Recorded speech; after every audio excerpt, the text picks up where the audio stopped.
नमस्कार दोस्तों। मेरा नाम हिमांशु है और एक बार फिर से आ गया हूँ आपके लिए एक और बेहतरीन वीडियो लेकर। आई होप आप सब अच्छे होंगे और अपनी लाइफ में बहुत अच्छा कर रहे होंगे। आज का वीडियो हमारा थोड़ा सा अलग होगा, एक अलग टॉपिक के ऊपर होगा। अब तक मैं डिप्लोमा पॉलिटेक्निक वालों के लिए बना रहा था, सोचा था कि नहीं बनाऊंगा एमटीएस के लिए, लेकिन क्योंकि भाई से बहुत बहुत सारे यूट्यूबर्स बना रहे थे, लेकिन फिर मैंने देखा कि काफ़ी सारे डाउट्स हैं आप लोगों के, बहुत सारे डाउट्स हैं जो क्लियर नहीं हो पा रहे हैं। उस वजह से आप लोग बहुत ज़्यादा परेशान हो रहे हो और ऊपर से इतने सारे फेक यूट्यूबर्स हैं जो कुछ भी मिस इन्फॉर्मेशन फैला रहे हैं। आई डोंट नो वाई, सब व्यूज़ और लाइक्स के लिए वो सब करते हैं। यार, सबकी अपनी अपनी समझ है। तो फिर मुझे वीडियो आपके लिए बनाना ही पड़ा क्योंकि मैंने देखा बहुत सारे डाउट्स हैं आप लोगों के। तो चलिए आज का वीडियो स्टार्ट करते हैं। आज मैं आपके कुछ रिलेटेड डाउट्स क्लियर कर देता हूँ जो अभी SSC और हवलदार का रिजल्ट आया उसके बाद से बच्चे बहुत ज़्यादा परेशान हैं। और ये आपकी परेशानी नहीं है, सब जितने भी एस्पिरेंट्स होते हैं, स्पेशली न्यू कमर्स, उनको बहुत ज़्यादा डाउट्स होते हैं हर इससे रिलेटेड। लेकिन आज का ये वीडियो देखने के बाद आपके लगभग काफ़ी डाउट्स क्लियर हो पहले डाउट से। जैसे कि अब आप सबका पीईटी पीएसटी है हवलदार के लिए, तो जो अभी ये लिस्ट आई है हवलदार की आई है अभी, तो उसका पीईटी पीएसटी आपके कुछ टाइम में स्टार्ट हो जाएगा। तो उसका देख लेते हैं। कुछ मेल्स में आपका 157.5 सेंटीमीटर आपकी हाइट होनी चाहिए। 5 सेंटीमीटर का रिलैक्सेशन मिलता है गोरखास, गढ़वालीस, ये जो भी हिली एरियाज वाले होते हैं, ये एसटीज, उनको मिलता है। 81 आपकी चेस्ट है, ये मेल के लिए है। फीमेल के लिए 52 सेंटीमीटर की हाइट है, 2.5 सेंटीमीटर का उनको रिलैक्सेशन मिलता है। सेम गढ़वाली, कुमाऊनी या गोरखास या एसटीज से जो भी फीमेल्स आती हैं। फीमेल्स के लिए चेस्ट का कोई क्राइटेरिया नहीं है, लेकिन उनके लिए क्राइटेरिया है 48 उनका वेट होना चाहिए और 2 kg का रिलैक्सेशन हो जाएगा सेम कैटेगरीज वालों के लिए। सेम कैटेगरी वालों के लिए जो एसटीज हैं, जो आपके गोरखाज हैं, गढ़वालीज हैं, कुमाऊनीज हैं, उनके लिए रिलैक्सेशन मिल जाएगा उनको। अब ये जो हाइट और आप चेस्ट वेट देख रहे हैं, ये कोई हार्ड एंड फास्ट रूल नहीं है कि इतना ही होगा तो ही आपको किया जाएगा। हाँ, इतना चाहिए, क्राइटेरिया तो है, लेकिन अगर आपका इनसे थोड़ा बहुत कम है, जैसे किसी की 150, किसी मेल की 157.5 ना होकर 156 है, तो 1 सेंटीमीटर का जो है वो चल जाता है। उतना कोई हार्ड एंड फास्ट रूल नहीं होता है, वो उतना रिलैक्स हो जाता है। कोई फीमेल अगर उसका वेट 48 से ना होगा, 47 kg भी है, तो वो अभी टाइम है, बढ़ा सकती हैं वो अपना वेट। ऐसा कुछ नहीं है कि अगर नहीं बढ़ा सकते हैं। यहाँ पे अभी आप देख रहे होंगे दो टर्म लिखी है, पीएसटी और पीईटी की है। पीएसटी होता है फिजिकल स्टैंडर्ड टेस्ट और पीईटी होता है फिजिकल एफिशिएंसी टेस्ट। अभी जो आपने ये देखा, आपका जो हाइट वेट चेस्ट ये सब है, ये आपका पीएसटी के अंदर आता है, आपके स्टैंडर्ड्स चेक होते हैं इसमें। नेक्स्ट जो होता है वो होता है पीईटी, उसे कहते हैं फिजिकल एफिशिएंसी टेस्ट। उसमें आपकी एफिशिएंसी चेक की जाती है। जैसे कि मेल्स के लिए है, उनको 1600 मीटर की वॉकिंग करनी है 15 मिनट में, और गर्ल्स के लिए है, गर्ल्स को 1 किलोमीटर की वॉकिंग करनी है 20 मिनट में। तो क्या ये फिजिकल आपको हार्ड लगता है? ये फिजिकल बिल्कुल भी हार्ड नहीं है, आपको बताऊं, आप आराम से क्लियर कर लेंगे। किसने अगर अपनी लाइफ में थोड़ा भी फिजिकल कभी किया है तो उसे आराम से कर लेगा। ये फिजिकल कोई ज़्यादा हार्ड नहीं है। क्या आपको इसके लिए तैयारी कर देनी चाहिए अभी से? तो हाँ, आप अपनी पढ़ाई के साथ थोड़ा थोड़ा तैयारी कर सकते हैं। जिन्होंने अपनी लाइफ में कभी वॉकिंग या कोई ऐसी फिजिकल एक्टिविटीज़ नहीं करी है, तो वो तो कृपया कर लीजिए। और थोड़ा चेस्ट में आपको बॉयज़ को 5 सेंटीमीटर का एक्सपेंशन ज़रूरी है। 81 चेस्ट चाहिए एक्सपेंशन के बाद, तो आप लोग उसका भी थोड़ा ध्यान रखिए। चेस्ट तो बहुत मोस्टली हो जाती है, लेकिन एक्सपेंशन 5 सेंटीमीटर का वो इम्पोर्टेंट होता है। तो उसके लिए आप यूट्यूब पे वीडियोस देख सकते हैं कि आपको कैसे एक्सपेंड करनी है अपनी चेस्ट, ताकि आपको वहाँ पे डिस्क्वालीफाई ना किया जाए उस चीज़ पे। वैसे बहुत ही रेयर चांस होता है कि किसी को डिस्क्वालीफाई कर किया जाता है हवलदार की पीईटी पीएसटी में, मोस्टली को पास कर दिया जाता है। अब नेक्स्ट डाउट पे चलते हैं कि हवलदार का मेडिकल कैसा होता है। तो मैं देख रहा था आपके कमेंट्स में, एक भाई थे वो पूछ रहे थे कि हवलदार का मेडिकल कैसा होता है। वो पूछ रहे थे कि क्या हवलदार का मेडिकल आर्मी के मेडिकल जैसा होता है? अरे नहीं भाई, आर्मी का मेडिकल कहाँ, आर्मी का मेडिकल, आर्मी का मेडिकल तो सबसे टफेस्ट मेडिकल्स में होता है भाई। उससे आप इससे कहाँ कंपेयर कर रहे हैं? इतना हार्ड मेडिकल तो, आर्मी जैसा मेडिकल तो आपके एसएससी जीडी के मेडिकल्स में भी नहीं होता है। एसएससी जीडी का मेडिकल भी आर्मी के मेडिकल से लो होता है। तो ये तो हवलदार की रिक्रूटमेंट है फिर भी। तो नहीं भाई, उतना हार्ड एंड फास्ट मेडिकल कुछ नहीं होता है मेडिकल, बल्कि आपको लास्ट में खुद ही बनवा कर ले जाना पड़ता है, सेम एमटीएस की तरह ही। तो ऐसा कोई हार्ड मेडिकल नहीं होता है। हाँ, कुछ पूछ रहे थे गॉगल्स, मतलब जो ग्लासेस पहनते हैं उन लोगों का, वो भी चल जाते हैं भाई, कोई ऐसी दिक्कत नहीं है। अगर आप में कुछ जो स्टैंडर्ड्स इनसे बहुत ही कम अगर आपकी हाइट्स हैं, 5-6 सेंटीमीटर या 7-8 सेंटीमीटर का डिफरेंस आ रहा है, तो आपको डिस्क्वालीफाई किया जाएगा। वो आप देख लीजिए अपना उसके अकॉर्डिंग, कि अगर आपका इतना बन रहा है, इसके आसपास भी मेडिकल है या फिजिकल है, सॉरी फिजिकल है, तो आप जाइए, कोई प्रॉब्लम नहीं आएगी आपको, ऐसे कोई दिक्कत नहीं है। अब कुछ बच्चों का ये प्रॉब्लम आ रहा था कि हवलदार की लिस्ट में उनका नाम ही नहीं है, कि उन्होंने भरा तो था हवलदार, लेकिन उनका नाम नहीं है। भाई देखो, ऐसा होना बहुत ही ज़्यादा रेयर केस है कि आपका नाम हवलदार की लिस्ट में आपने भरा और नहीं आया। क्योंकि अब ऐसा भी हो जाता है, कई कैंडिडेट्स का ऐसा भी हो जाता है कि उन्होंने भरा था उस समय पे, लेकिन उस समय इतनी सारी प्रेफरेंस भरते हैं कि कई बार हमारे दिमाग को याद ही नहीं होता कि इतनी प्रेफरेंस भरी थी, क्या हमने हवलदार भरा भी था या नहीं भरा था। क्योंकि यहाँ पे अलग अलग स्टेट के अलग अलग हवलदार की अलग अलग गई है। तो हो सकता है आपने जिन स्टेट से हवलदार भरा हो, उनकी कट ऑफ आप क्लियर नहीं कर पाए हो, इसलिए आपका नाम उस हवलदार की लिस्ट में नहीं है। लेकिन अभी भी आप एमटीएस की रेस में हैं, इसका मतलब ये नहीं कि आप हवलदार की लिस्ट में नहीं तो आपका नाम नहीं आएगा एमटीएस में। एमटीएस की रेस में हो सकता है आप हों, कुछ हैं जिन्होंने हवलदार भरा ही नहीं था, लेकिन उनको अब लग रहा है कि उन्होंने हवलदार भरा था, तो ऐसा भी है। लेकिन अगर कोई एक कैंडिडेट ऐसा भी है जिसको अच्छे से याद है कि उसने सारे लिस्ट भरी थी, लेकिन फिर भी उसके नाम कट ऑफ से नंबर ज़्यादा थे, फिर भी नहीं आया, तो एक बार विडहेल्ड वाली लिस्ट में आप चेक कर सकते हैं। अगर एक बार फिर से अपना किसी और पीडीएफ ओपनर में ओपनर करके देखिए, उसमें चेक कीजिए अच्छे से। कई बार ऐसा हो जाता है कि वो पीडीएफ ओपनर्स में ही दिक्कत होती है, उसमें आप अपना नाम या रोल नंबर डाल के देखते हैं, नहीं मिलता है, तो एक बार रोल नंबर से चेक कीजिए, हो सकता है मिल जाएगा अगर आपका नाम होगा तो। अब कुछ बच्चों के डाउट्स ये बन रहे थे कि उनके मार्क्स काफ़ी अच्छे हैं, तो क्या उनको पीएसटी पीईटी देने जाना चाहिए। तो ये टोटली डिपेंड करता है आपके ऊपर कि आपको क्या चाहिए। अगर आपने हवलदार को आपके प्रेफरेंस है, या एक दो तरीके होते हैं, या तो एक ने सोच समझ के भरा होता है कि उनको हवलदार चाहिए, और एक होता है कि चलो भर देते हैं। अगर आपके मार्क्स अच्छे हैं, आपको लगता है कि हाँ एमटीएस के लिए हो जाऊंगा, तो आप छोड़ सकते हैं, कोई डाउट, ऐसे कोई कोई दिक्कत नहीं है। अगर आप छोड़ देंगे तो ऐसा नहीं है कि आपको उसके लिए भी डिस्क्वालीफाई कर दिया जाएगा, नहीं। अगर यहाँ आप छोड़ भी देते हैं तो आपको एमटीएस के लिए आपको क्वाली अगर आप उसकी कट ऑफ क्लियर कर देते हैं एमटीएस की, तो आपको उसके डेफिनेटली आपको उसके लिए कंसिडर किया जाएगा। लेकिन अगर नहीं कर पाते आप उसकी कट ऑफ क्लियर, तो नहीं किया जाएगा।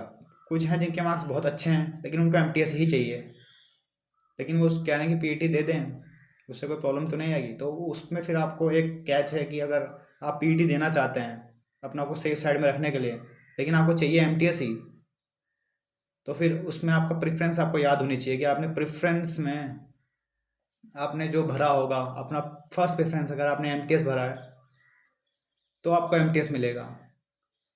और उसके बाद अगर हवलदार भरा है, कुछ ने क्या किया है, एमटीएस हवलदार, एमटीएस हवलदार, एमटीएस हवलदार ऐसे भरा है, तो उसमें भी अगर आपको सिर्फ एमटीएस ही चाहिए, तो उस केस में आप हवलदार मत दीजिएगा पीईटी। क्योंकि हो सकता है कई बार ऐसा हो जाएगा कि आपने एम डी दे दिया पीईटी, आपको एमटीएस चाहिए था, लेकिन आप उस स्टेट का एमटीएस ना देकर, हो सकता है आपको दूसरा एमटीएस मिल जाता अगर ना आप ना देते, लेकिन आपने हवलदार का फिजिकल दे दिया, तो आपको कहीं और का हवलदार मिल जाएगा उससे पहले, क्योंकि आपने प्रेफरेंस में हवलदार पहले दिया था। तो जो आप आई होप समझ पा रहे होंगे आपकी आपकी आपकी प्रेफरेंस पे डिपेंड करता है कि आपने 1 2 3 4 5 6 में क्या प्रेफरेंस दिया था।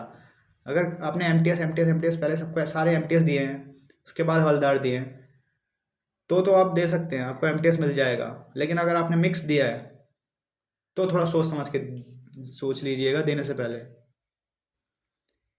नेक्स्ट डाउट पे आते हैं कि क्या कोई डिफरेंस होता है सैलरी और पर्क्स में हवलदार और एमटीएस की। तो भाई कोई डिफरेंस नहीं होता। हवलदार की सैलरी और एमटीएस की सैलरी बिल्कुल सेम होती है, पर्क्स भी बिल्कुल सेम मिलते हैं, इंक्लूडिंग मैं आपको बता दूं, कई लोग आपको बोलते हैं कि हवलदार में आपको ड्रेस अलाउंस मिलता है, भाई वो एमटीएस में भी मिलता है। ऐसा कुछ नहीं है कि सिर्फ हवलदार को ड्रेस अलाउंस मिलता है, एमटीएस वालों को भी वो सेम ड्रेस अलाउंस मिलता है। कुछ लोग हैं, मैं देखा है, बता रहे हैं कि एमटीएस को नहीं मिलता ड्रेस अलाउंस, सिर्फ हवलदार वालों को मिलता है। नहीं भाई, एमटीएस में कोई ड्रेस पर्टिकुलर ड्रेस नहीं है, लेकिन पहने तो उनको फॉर्मल्स ही पड़ते हैं ऑफिस में, तो उसके लिए भी देती है गवर्नमेंट ड्रेस अलाउंस। दोनों को सेम मिलता है, साल में एक बार मिलता है, दोनों को सेम मिलता है, इसमें कोई डिफरेंस नहीं है। खैर आपका ये डाउट भी क्लियर कर दिया होगा मैंने। अब आपके नेक्स्ट उस डाउट पे आ जाते हैं, जो कि क्या है कि ये तो रिजल्ट आ गया, लेकिन एमटीएस का रिजल्ट तो है ही नहीं इसमें। एमटीएस का रिजल्ट कहाँ है?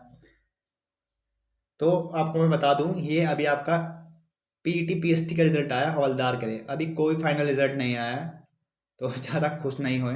फाइनल रिजल्ट बाद में आता है, दोनों का आता है, हवलदार का भी आएगा और एमटीएस का भी आएगा। एक फाइनल रिजल्ट आता है जिसमें एक पीडीएफ आए या दो पीडीएफ आए, एक हवलदार की आ जाए एक एमटीएस की आ जाए, ऐसा आता है। कुछ यूट्यूबर्स मैंने देखा है कि वो उनको कुछ पता नहीं भाई कहाँ से लाते हैं वैसी इन्फॉर्मेशन, लेकिन वो कह रहे हैं कि साथ ही आता है एमटीएस और हवलदार का। अरे भाई वो साथ फाइनल वाला आता है, अभी वाला नहीं आता, अभी सिर्फ हवलदार की पीटी का आता है। वो कह रहे हैं कि इसी मंथ आ जाएगा आपका एमटीएस का भी रिजल्ट। अरे भाई एमटीएस का रिजल्ट अभी कैसे आ जाएगा? जब तक इसका पीटी पीएसटी क्लियर होगा उसके बाद जो डॉजियर्स हैं वो सब एसएससी ऑफिस जाएंगे फिर फाइनल रिजल्ट के साथ। तो आप क्लियर कर लीजिए, अभी कोई एमटीएस का रिजल्ट नहीं आने वाला है। कम से कम आपके 2 से ढाई महीने तक मान के चलिए, जब तक कि आपका पीईटी पीएसटी क्लियर नहीं होता। अभी तो पीएसटी पीएटी है, उसके बाद आप सोच सकते हैं फाइनल रिजल्ट के लिए भी, 1 डेढ़ महीना लगेगा। तब तक एमटीएस का रिजल्ट बिल्कुल भी नहीं आ सकता। कोई भी अगर ऐसा बोल रहा है तो भाई फेक यूट्यूबर्स कहा ना, कुछ भी बना दे रहे हैं वीडियो, उनको कुछ पता नहीं है, कभी एसएससी का खुद नहीं दिया होगा उन्होंने कोई भी एग्ज़ाम। ऐसे जो मतलब चलती गंगा में हाथ धोने वाली बात है उनके लिए, तो कुछ भी बोल रहे हो आपसे। आपका नेक्स्ट डाउट है कि एमटीएस चाहिए, पीएचडी दें या ना दें। भाई देखो, अगर आपने सीरियसली हवलदार आपको चाहिए, अब तक तो आपको पता लग ही गया होगा कि हवलदार क्या है एमटीएस क्या है। अगर आपको हवलदार चाहिए पीएचडी जरूर जाइए। अगर आपका एमटीएस ही है, भाई मैं तो ऐसे ही भर दिया था, मुझे तो एमटीएस ही जाना है, तो भाई सोच समझ लो। अब मैंने आपको लास्ट थोड़ी देर पहले ही आपको क्लियर कर दिया है कि सब कुछ डिपेंड करता है आपकी प्रेफरेंस पर। तो उसे अच्छे से समझ लो, अपनी प्रेफरेंस याद कीजिए क्या भरा था आपने, और अगर तब आपको लगता है कि हाँ मुझे जाना चाहिए तो चले जाइए, अदरवाइज वरना आप फंस जाएंगे बाद में। तो ऐसा हो जाए, ऐसा भी हो सकता है कि आपने बाद में आप एमटीएस की कट ऑफ भी क्लियर कर दें, लेकिन आपकी प्रेफरेंस की वजह से, आपने प्रेफरेंस में पहले हवलदार दे दिया था, तो आपको हवलदार ही मिलेगा फिर भाई। तो ये चीज़ अपने दिमाग में क्लियर रखिएगा, अपनी दो चीज़ें क्लियर रखिएगा देने से पहले, कि आपको क्या चाहिए, एमटीएस चाहिए हवलदार चाहिए। और अपनी प्रेफरेंस को याद कीजिएगा कि किस अकॉर्डिंग आपने प्रेफरेंस दी थी, और उसके अकॉर्डिंग अपने कैलकुलेशंस कीजिएगा। नेक्स्ट डाउट कि बेटर फॉर गर्ल्स के लिए क्या है भाई, एमटीएस या हवलदार। देखिए ऐसा कुछ नहीं है, कुछ बेटर नहीं होता है, दोनों हर किसी की नीड के अकॉर्डिंग अलग अलग होता है। कुछ गर्ल्स हैं जिनको भाई एमटीएस अच्छा लगता है, कुछ है जिनको वर्दी वाली जॉब हवलदार सही लगता है। तो ऐसा कुछ नहीं है कि गर्ल्स के लिए ये अच्छा है वो अच्छा है, दोनों ही सही हैं, दोनों ही सेम है, जैसे ही हैं। तो उसके अकॉर्डिंग आप देख लेना। बाकी अगर मैं अपना वर्डिक्ट दूँ तो मोस्टली अगर गर्ल्स के परस्पेक्टिव से देखूँ तो गर्ल्स ज़्यादा एमटीएस को प्रेफर करती हैं, क्योंकि वहाँ पे थोड़ा, एक तो ऐसा ड्रेस वाला जॉब नहीं होता, ड्रेस वाले जॉब में काफ़ी दिक्कतें होती हैं, क्योंकि वो ड्रेस वाली जॉब है तो वहाँ पे ड्रेस भी रहते हो, काफ़ी सारी गर्ल्स ड्रेस में कंफर्टेबल नहीं रहती क्योंकि आपको वहाँ पे खाकी पहननी पड़ती है। लेकिन अगर एमटीएस में हो, एमटीएस में आप कुछ भी पहन सकते हैं अपने अकॉर्डिंग, फॉर्मल्स में जो भी आप ड्रेस पहनना चाहें वो पहन सकती हैं आप। तो मोस्टली गर्ल्स प्रेफर करती हैं एमटीएस को, लेकिन सारी नहीं करती, कुछ कुछ होती है जिनको यूनिफॉर्म में ड्यूटी करना अच्छा लगता है, तो वो यूनिफॉर्म वाली, तो वो हवलदार को भी चूज़ कर सकती हैं। ऐसा कुछ नहीं है कि गर्ल्स के लिए क्या बेटर है, दोनों ही अच्छा है। आप अपने मन से पूछिए कि आपको क्या पता हो। मैंने ज़्यादातर किसी का उसमें देखा नहीं है ये कमेंट या फिर ये डाउट की, लेकिन आपको बता देता हूँ खुद से, ताकि आप, क्योंकि मोस्टली लोगों को पता नहीं होगा ये चीज़, इसलिए बता देता हूँ कि क्या अदर स्टेट में आप हवलदार या फिर इनकम टैक्स डिपार्टमेंट को ज्वाइन करें या ना करें, क्योंकि इनकम टैक्स सबसे हाईली डिमांडेड होता है एमटीएस में, और हवलदार। तो क्या दूसरे स्टेट में आपको ज्वाइन करना चाहिए या नहीं करना चाहिए? देखो मैं आपको एक, आपको पता नहीं होगी ये बात, मैं आपको क्लियरली बता दूं कि हवलदार आता है जीएसटी डिपार्टमेंट के अंदर, और income tax CBDT, central board of direct taxes and central board of indirect taxes, ये दोनों डिपार्टमेंट्स के अंडर आते हैं आपके एमटीएस, इनकम टैक्स और हवलदार। और इन दोनों डिपार्टमेंट्स में एक कैच है, ये बेस्ट डिपार्ट अच्छे डिपार्टमेंट्स तो हैं, लेकिन एक कैच ये है कि इनमें इंटर जोन ट्रांसफ़र बंद हो चुके हैं। सुन लीजिए ध्यान से कि इंटर जोन ट्रांसफ़र मतलब आप जिस जोन में, जैसे आप कोई जयपुर जोन है उसमें आप इनकम टैक्स से हवलदार, जीएसटी हवलदार बने हैं, जीएसटी हवलदार या कस्टम हवलदार दोनों सेम ही हवलदार, जितने भी हवलदार समझ लिए। अगर उस जोन में आपने सोचा कि मैं, आप हो कहीं और के, लेकिन आपने किसी और स्टेट के में, किसी और जोन में ले लिया आपने सिलेक्शन, और सोचा कि बाद में ट्रांसफ़र करके अपने जोन में आ जाऊंगा, तो भाई नहीं, दिमाग में अच्छे से क्लियर कर लो, ऐसा नहीं होता। सीबीडीटी और सीबीआईसी, मतलब इनकम टैक्स एमटीएस, आपको क्लियर सिंपल कर देता हूँ, इनकम टैक्स एमटीएस या फिर हवलदार जितने भी हैं, कस्टम्स या आपके जीएसटी वाले, जिस स्टेट में आप सिलेक्शन लेंगे, आपका वहाँ से ट्रांसफ़र नहीं होगा आपके स्टेट में। हाँ, आप उसी स्टेट के अंदर, उसी जोन के अंदर अलग अलग डिस्ट्रिक्ट्स में आपका ट्रांसफ़र हो सकता है, लेकिन आपका अदर स्टेट में ट्रांसफ़र नहीं होगा। तो इस चीज़ को अपने दिमाग में क्लियर कर लीजिए पीएसटी पीएटी देने जाने से पहले, कि हवलदार के तो सारे, जितने भी हवलदार हैं, अदर स्टेट्स में ज्वाइन करोगे तो ट्रांसफ़र नहीं होगा। और इनकम, और एमटीएस में इनकम टैक्स डिपार्टमेंट में, बाकी एमटीएस के बाकी सब डिपार्टमेंट्स में सबका अलग अलग है, उनमें ऐसा कोई हार्ड एंड फास्ट रूल नहीं है। वहाँ आपको हो सकता है आपका ट्रांसफ़र दूसरे स्टेट से दूसरा अपने स्टेट आ सकते हो आप, लेकिन इन दो को अच्छे से नोट कर लीजिए। ये इसीलिए मैं आपके लिए वीडियो पहले लेकर आया पीएसटी से, ताकि अगर आप अपना माइंड अच्छे से मेक कर लें कि आपको क्या करना है, अदर स्टेट ज्वाइन करना है हवलदार में या नहीं। अगर आपका स्टेट हवलदार में आपको ज्वाइन करना है, नो प्रॉब्लम, लेकिन अगर आप अदर स्टेट ज्वाइन कर रहे हैं हवलदार, तो अपना दिमाग में पहले से अच्छे से ये क्लियर कर लीजिए। कुछ कैंडिडेट्स को तब तक यही डाउट क्लियर नहीं हो रहा है कि क्या फाइनल कट ऑफ है। नहीं भाई, फाइनल कट ऑफ नहीं है ये पीईटी पीएसटी का कट ऑफ है जो पहले आता है। अभी फाइनल कट ऑफ तो आपके पीएसटी पीईटी के बाद आएगा, जो एमटीएस और हवलदार दोनों के लिए आएगा। ये फाइनल कट ऑफ नहीं है।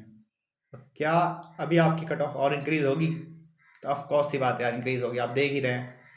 लगभग 3500 3400 के आसपास आपकी वैकेंसीज हैं हवलदार की।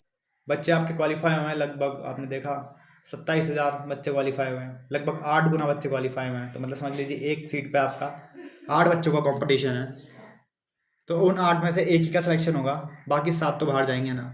तो वो कैसे जाएंगे? कुछ को तो ये क्लियर नहीं हो रहा कि 7 जाएंगे कैसे बाहर। अरे भाई, 7 कैसे जाएंगे बाहर? अभी कुछ आपके पीएसटी में फेल हो जाएंगे, कुछ बच्चे होंगे जिनको एमटीएस होता है, भरा होता है उन्होंने, लेकिन उनको एमटीएस ही चाहिए, लेकिन हवलदारी भर देते हैं। वो नहीं देते भाई, उनको एमटीएस ही चाहिए। और बाकी जो बच जाएंगे, वो आपके छटनी होती है आपकी कट ऑफ बढ़कर। हाँ, आपकी कट ऑफ अभी और ऊपर जाएगी, फाइनल वाली कट ऑफ इससे अलग होगी भाई। हर स्टेट के हवलदार की अलग अलग कट ऑफ बनेंगी। अब कितना एक्सपेक्टेड इंक्रीज होगा, तो भाई आप ये प्रिडिक्ट करना सही नहीं होगा। अभी आपके ना पीएसटी पीएटी हुए हैं, उसके बाद ही अगर कोई प्रिडिक्शन कर सकता है तो उसके बाद ही कर सकता है। अभी कोई प्रिडिक्शन नहीं किया जा सकता, क्योंकि हमें नहीं पता कि कितने बच्चे आपके पीएसटी देंगे, कितने क्वालिफाई होंगे, ये कोई नहीं जानता।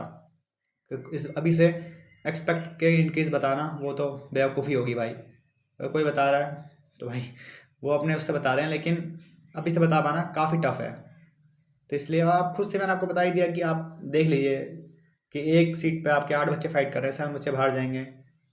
ये तो अभी क्या सिनेरियो है।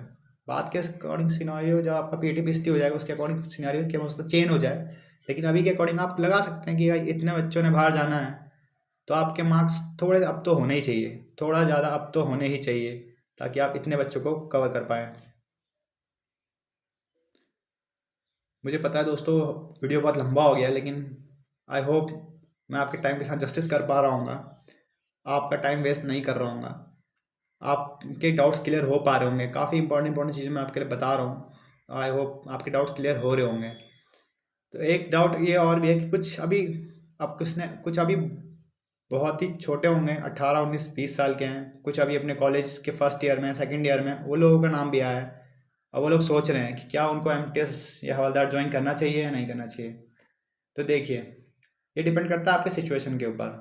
अगर आपको जॉब की डायर नीड है, तो आप किसी भी स्टेट में ज्वाइन करना ही पड़ेगा आपको। वो आपके, अगर आपको बिल्कुल ही आपकी एज काफ़ी ज़्यादा हो गई है, 25 26 27 28 ऐसे हो गई है, बिल्कुल आप 27 तक पहुंच गए हैं, 28 तो नहीं, 27 तक पहुंच गए हैं, आपका लास्ट अटेम्प्ट है, तो भाई उसको तो कहीं भी मिलेगा, वो ज्वाइन करेगा। लेकिन अगर आप, स्पेशली उनके लिए जो अभी यंग है, 18 19 20 साल के हैं, दे रहे हैं, वो सीजीएल की प्रिपरेशन भी कर रहे हैं, लेकिन उन्होंने एमटीएस भी दे दिया, एमटीएस में उनका नाम आ गया, तो क्या उनको ज्वाइन करना चाहिए? तो भाई वो आप अपने दिमाग को मेक कर लीजिए, क्योंकि ऐसा नहीं होता भाई कि आपने दूसरा स्टेट ज्वाइन कर लिया, कि अभी आप यंग हैं, अभी आपने कॉलेज पढ़ रहे हैं, तो ज्वाइन करने से पहले थोड़ा सोचिएगा कि, कि हो सकता है आपका डिसीजन सही ना हो ज्वाइन करना, क्योंकि अभी आप फुल टाइम प्रिपरेशन कर रहे हैं, हो सकता है आप, और लेकिन ये सेम सिनेरियो तब नहीं रहेगा जब आप जॉब में चले जाएंगे। तब आपका जो पढ़ने का समय है वो बहुत कम हो जाएगा, क्योंकि आपको तब अदर स्टेट में आप चले जाएंगे, आपको अपना खाना पीना खुद बनाना, आपको अपनी सारी टेक केयर खुद करनी पड़ेगी, ऑफिस आपको देखना पड़ेगा, उसके बच्चा को चाहे कुछ टाइम में जो आप अपनी प्रिपरेशन को दे पाएँ। और कुछ स्टूडेंट्स के लिए हो सकता है वो सही ना रहे, हो सकता है कि वो कुछ टाइम उनकी प्रिपरेशन बहुत अच्छी चल रही हो, एक साल में ही वो सीजीएल क्लियर कर लें। क्योंकि देखो, अगर आप एमटीएस या मतलब कुछ भी ज्वाइन करो, पढ़ना तो आपको पड़ेगा ही, ऐसा नहीं होगा कि आपको पढ़ना नहीं पड़ेगा। अभी भी आप पढ़ रहे हैं और ज्वाइन करने के बाद भी आपको पढ़ना पड़ेगा, क्योंकि मोस्टली बच्चे जो मैंने देखे हैं एम टी एस हवलदार वाले, वो सब अच्छे वेल क्वालिफाइड स्टूडेंट्स होते हैं, और सब के सब सीजल वाले प्रिपरेशन वाले होते हैं, सब सीजल का एग्ज़ाम देते हैं, तो उसके बाद भी देते हैं, तो आपको उसके बाद भी देना ही है। तो अपना माइंड वेक करके आइएगा कि अदर स्टेट ज्वाइन करने के लिए, हाँ आपको अपने स्टेट में मिल रहा है तब तो आप कर सकते हैं, वो आपकी चॉइस के ऊपर कि हाँ आप कर सकते हैं, क्योंकि तब आपको खुद का अपना घर के पास होम टाउन मिल रहा है, तो ओके। लेकिन अदर स्टेट ज्वाइन करने से पहले थोड़ा सोच समझिएगा। आपके सारे डाउट्स क्लियर कर दिए होंगे, और इसके बाद आपको किसी और की कोई वीडियो देखने की ज़रूरत नहीं पड़ेगी।